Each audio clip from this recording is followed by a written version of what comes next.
Distinguished colleagues, ladies and gentlemen, friends, it's my pleasure to welcome guests and participants of the Russia Country of Sports International Forum. This year, the forum is hosted by Samara, one of the most beautiful and authentic cities of the Volga region. It is famous for its accomplishments and traditions, including the ones in the realm of sports. Many athletes, whose names are now part of the world sports history, are natives of the Samara region. And of course, a glorious chapter of the sports history was the year 2018, when the city was hosting the FIFA World Cup matches.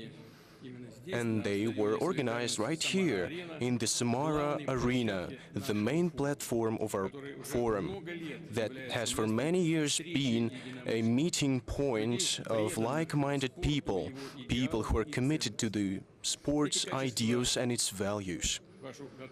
These values, your readiness to cooperate and engage in a dialogue, unity in reaching goals, is reflected in the topic of the current forum, Sports for the Future, Winning Together.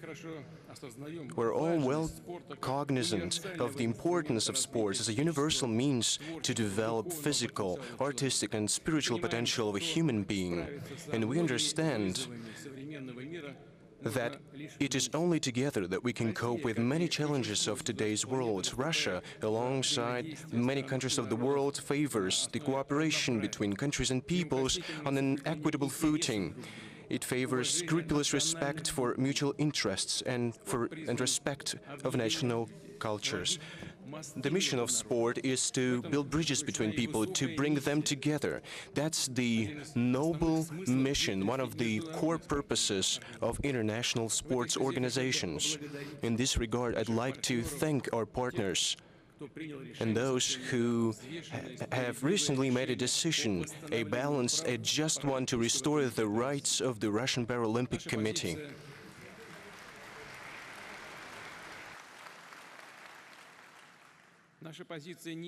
Our stance has remained the same. The access of athletes to international competition should be equal.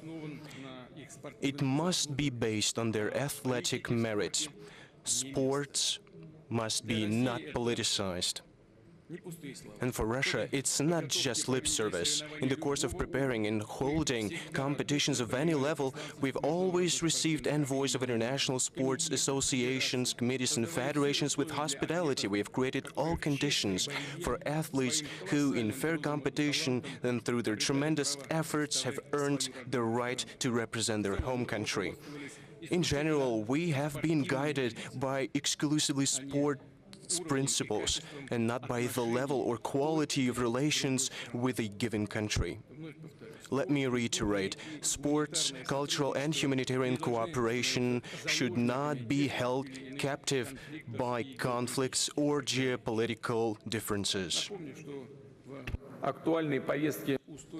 I'll remind that in the relevant Sustainable Development Agenda of the United Nations, sports is one of the crucial factors of reaching goals in the spheres of health, education, social integration. Russia fully shares this approach, taking into account this approach, implementing our national development goals. We give priority to developing infrastructure for mass sport that is accessible for representatives of all ages and health groups. We build both big stadiums, sports centers, and small facilities for everyday exercises in schools, universities, parks, yards. Now, Russia has more than 370,000 sports facilities, and of course, we're not going to stop building them. We'll go forward. In development of sports, information technologies play a very important role. And along classic sports disciplines, new sports are becoming more popular, like digital sport, cyber sports disciplines. In this sphere, we also work actively, and we are ready to share our experience. We will keep giving special attention to engaging children and teenagers in sports, because values and sidelines laid in a person in a young age very often determine their whole adult life. Sports and physical culture are always a path to success. Dear friends, I wish you fruitful work and all the best. Thank you for being here today. Thank you for your attention. Thank you.